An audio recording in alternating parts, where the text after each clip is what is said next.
Ibu Saudara yang kasih dalam Tuhan Yesus Kristus, kembali lagi bersama saya di episode Ngopi pada hari ini. Nah, untuk tema pada hari ini yaitu taat dan percaya berkat makanan untuk 100 orang.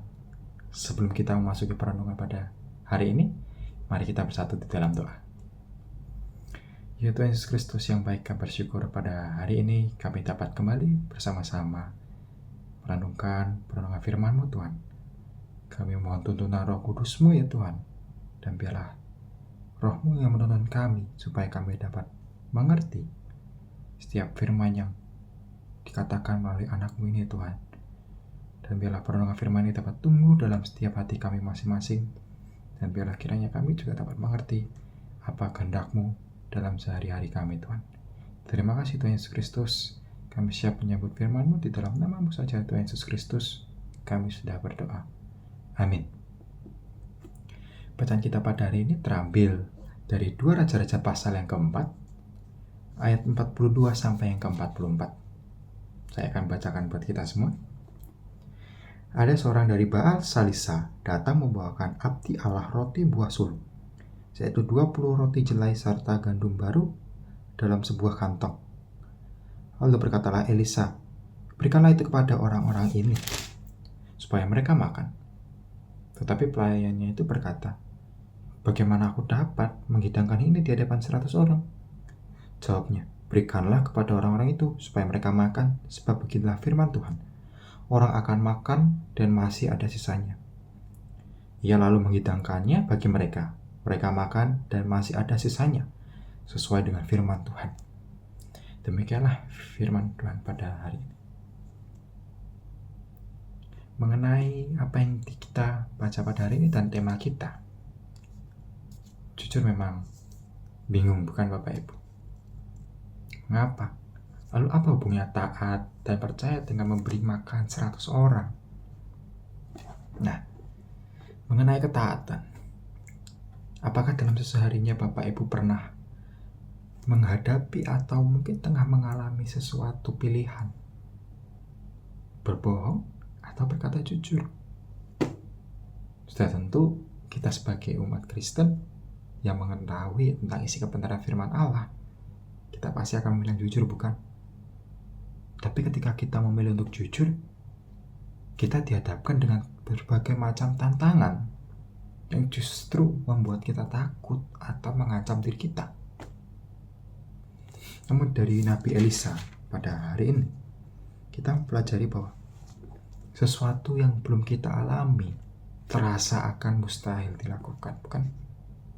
Atau katakanlah, jangan menghakimi dulu sebelum kamu melakukannya, atau jangan menilai dulu apa yang akan kamu lakukan sebelum kamu memulainya.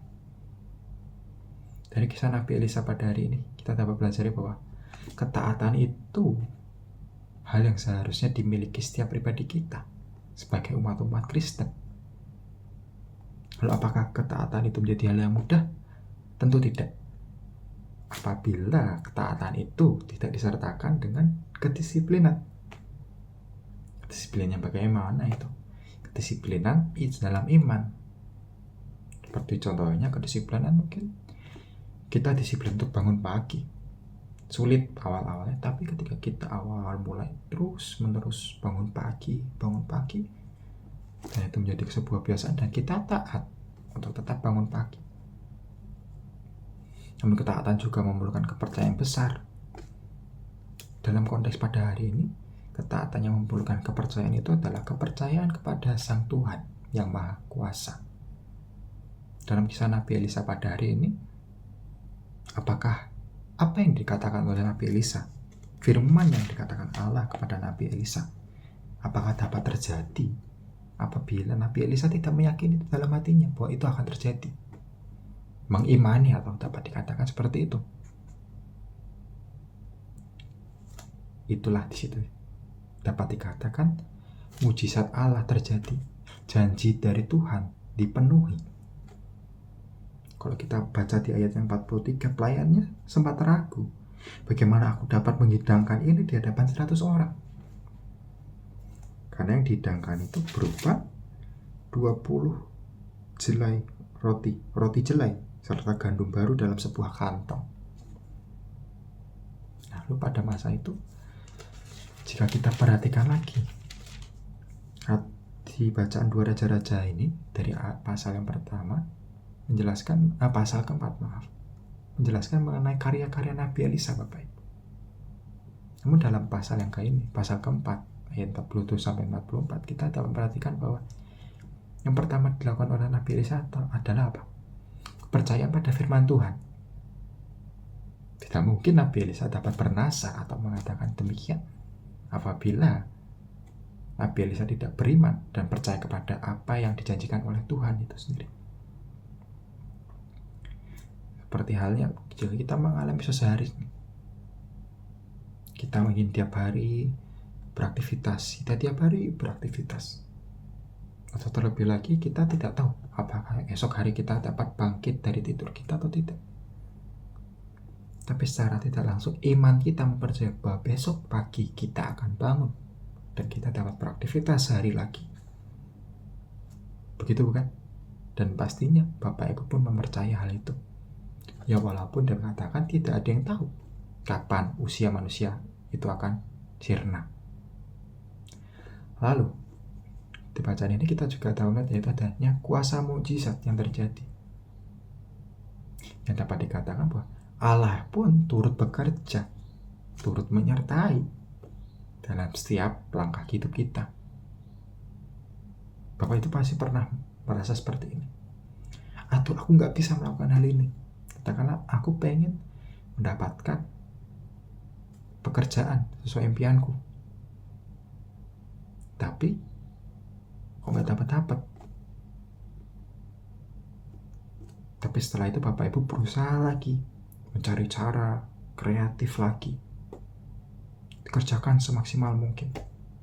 Dan di situ pun Tuhan melihat kerja kita, usaha kita, dan iman kita.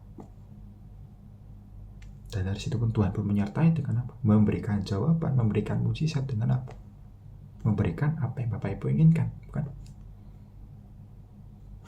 Itu hal tentang mukjizat memang tidak bisa kita nalarkan. Karena sesuatu yang katakanlah ini tidak mungkin terjadi. Tapi mengapa bisa terjadi? Begitu saja. Lalu penyediaan Tuhan dan kesetiaan kepada diri kita untuk Tuhan pada janjinya. Tuhan pasti akan menyediakan apa yang dibutuhkan anak-anaknya.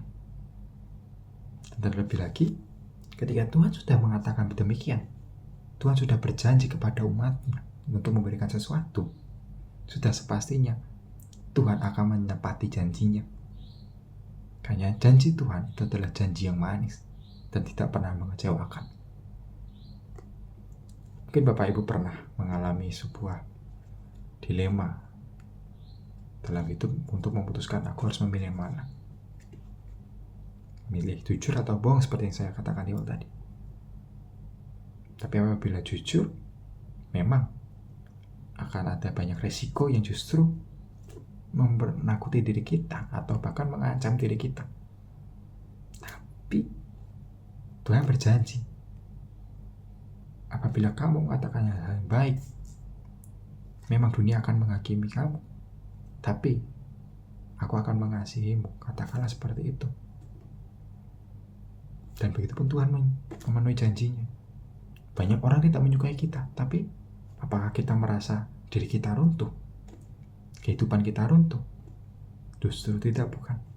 Yang ada hari demi hari karena kita berkata jujur setiap harinya. Hidup kita merasa lebih baik. Hidup kita justru merasa lebih nyaman dan aman daripada kita memilih untuk berbohong. Lalu itulah yang dapat dikatakan bahwa Tuhan menepati janji-janjinya sebagai Tuhan. Lalu untuk seseharinya kita juga diajak untuk memberikan kepercayaan kita dan iman kita kepada Tuhan. Kepercayaan dan keimanan itu tidak hanya diberikan melalui apa yang kita katakan saja, tapi apa yang dikatakan, apa yang keluar dari mulut kita, itu pun seturut dengan apa yang dilakukan oleh diri kita setiap harinya. Ada aksi, Ada tindakan, ada ucapan, ada aksi, lalu ada tindakan. Begitupun apa yang harus kita lakukan. Kita percaya dan punya iman. Buktikan, lakukanlah. Lalu setelah kita mempercayai dan kita mengimani, kita mensyukuri apa yang kita dapati. Berkat Tuhan setiap harinya selalu baru. Salah satunya hal yang paling luar biasa adalah ketika kita masih bisa bangun pagi di esok hari. Itu sebuah berkat yang luar biasa.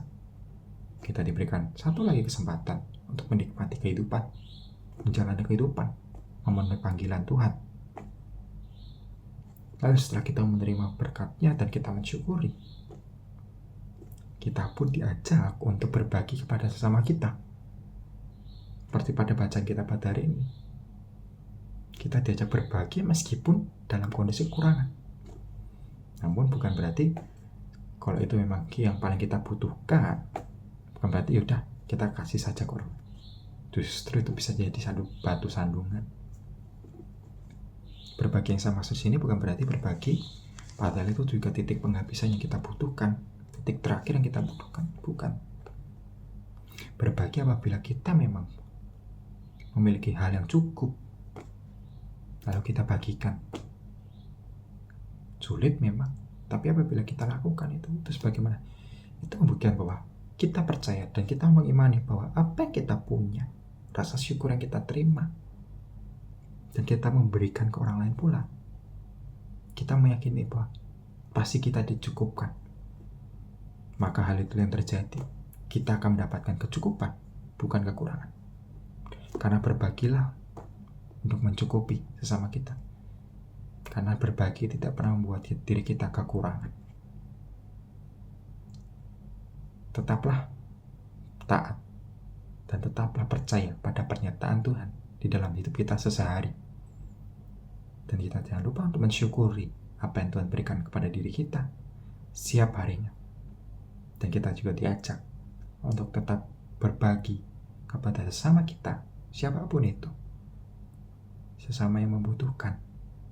Karena dari mereka lah kehidupan mereka tercukupi. Dari diri kita lah yang mencukupi kehidupan mereka.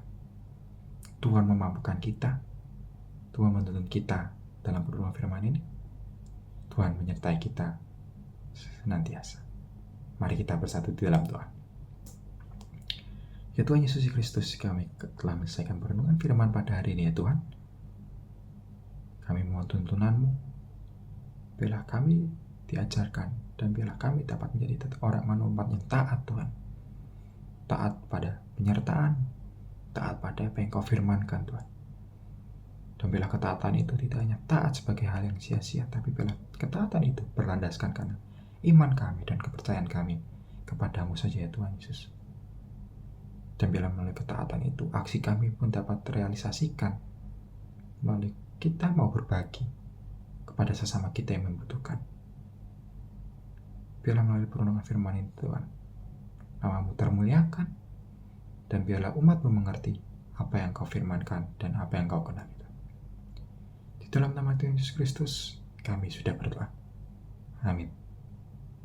Sampai jumpa di episode ngopi selanjutnya. Tuhan Yesus memberkati kita. Shalom.